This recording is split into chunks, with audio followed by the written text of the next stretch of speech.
I know, but Happy still has a chance of winning. The next map is going to be Crossfire. As you hear, that countdown has just hit 0. The match is now loading. It's going to be Liquid Haypro versus Happy Game 2 on the first match of the day here at Summer DreamHack 2011. In the top left position, we have the superhero star Zerg Swede, Liquid Haypro. And in the bottom left, the man that makes you wish that every Terran unit got a nerf, the ladder superstar, Happy. And Happy's had quite a lot of decent results online. I mean, he's won multiple ESL Cups, multiple Competitive Cyborg Cups, all these different online grinding sessions, you could say. He wins a lot of them. He has the patience to sit down in the comfort of his bedroom playing game in, game out, and does get a lot of results there. Not really any StarCraft 2 LAN experience, but as I did mention yesterday, he did have a ton of Warcraft 3 LAN experience and was quite successful within that game.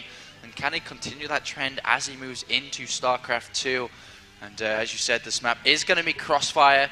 Slightly, well, it kind of depends on the style. A lot of people like to go ahead and be like, all right, this is Terran favored against Zerg here.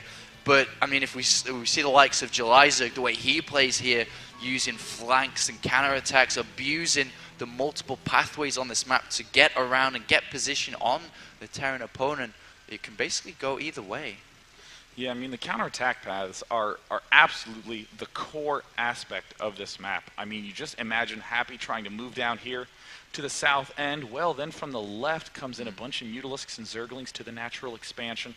And, you know, Haypro is well known for being a big counterattacker on this map, played a crazy series with TLO, managing to pull a miraculous win. So I'm excited for Haypro to get the opportunity to showcase some of that late game decision making. And I also wanted to note for all of you who are tuning in live on the internet right now, thank you so much for waking up early or in the middle of the night if you're in America to join us with these matches today. If you're having any trouble with lag, definitely set it to one of those lower quality settings, as this is streaming in almost full HD, so most internets cannot handle it as much as we would love it for that to be the case. And ooh, a bunker rush coming up for Happy.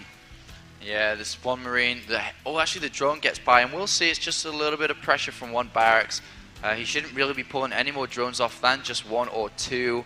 He doesn't really want to overreact. The reason why that bunker is there, just to force drones to come off. He can easily cancel it. And the factory is going to go down. It looks like we'll be most likely seeing the reactor factory. Happy, loving that style, using Hellions to harass and keep the Zerg army from building up fast. And actually one drone, does get away. But still, a lot of harassment here.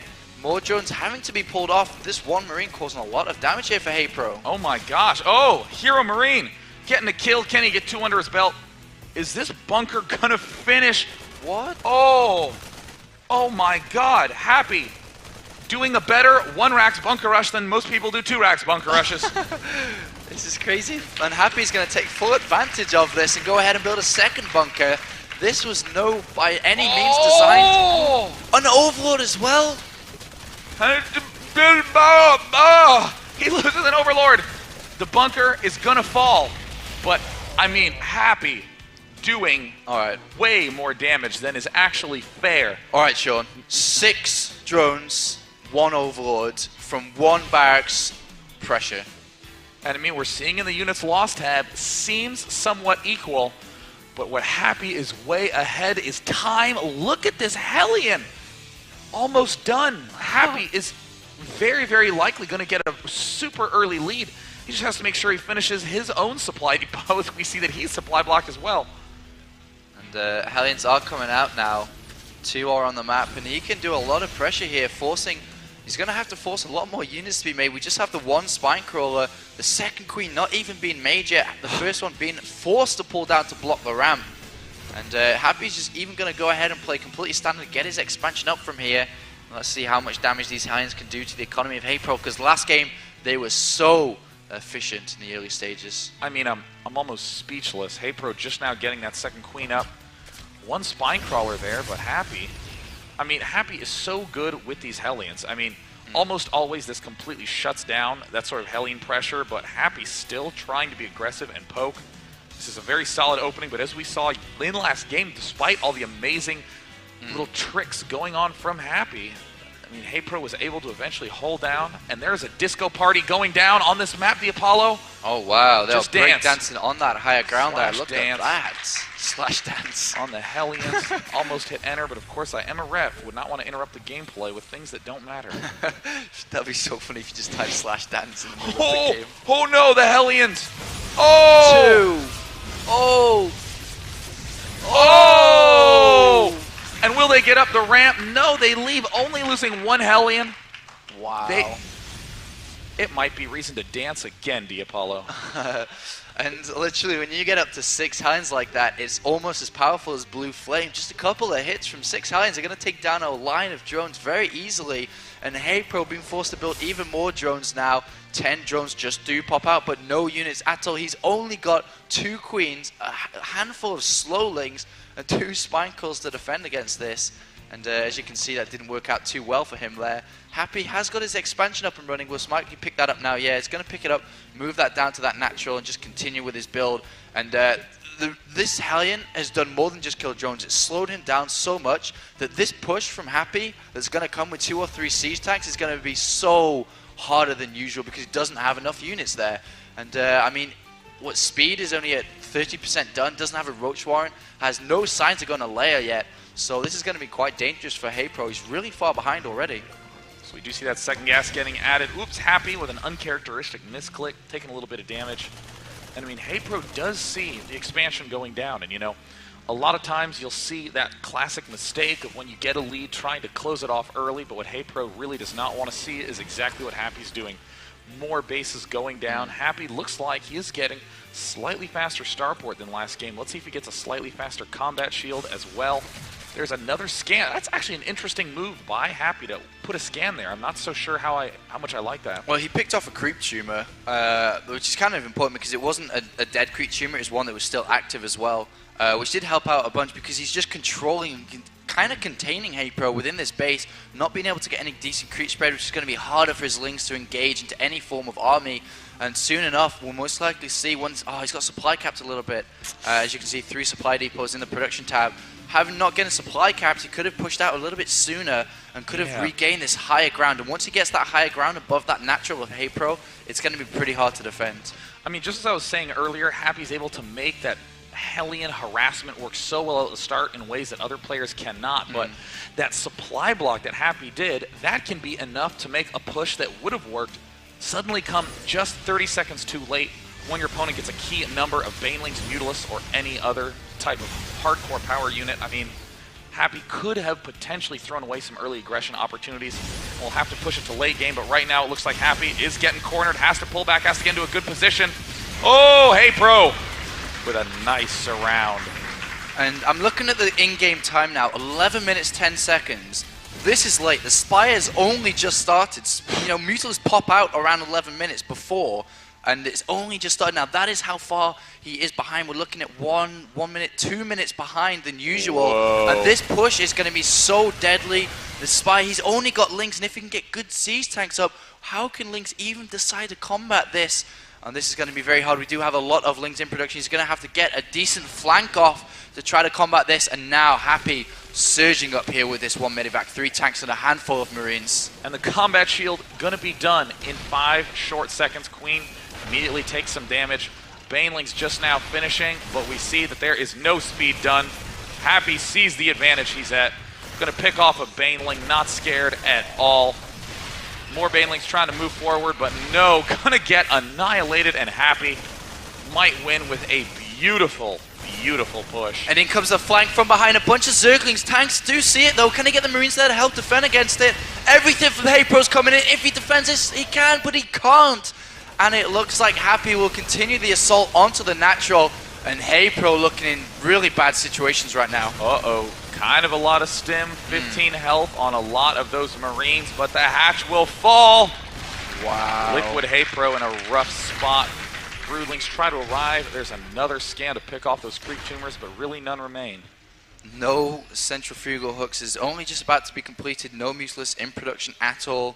And this is not looking too good for him. He's only got a handful of Lings now. Drones getting shot down by tanks. Big hit on the drones. Wow. Oh my god, Happy is even just going to go ahead and take a 3rd base while doing all this. And I really can't see a way that Haypro can even come back into this one from here. But Haypro, he ain't a quitter.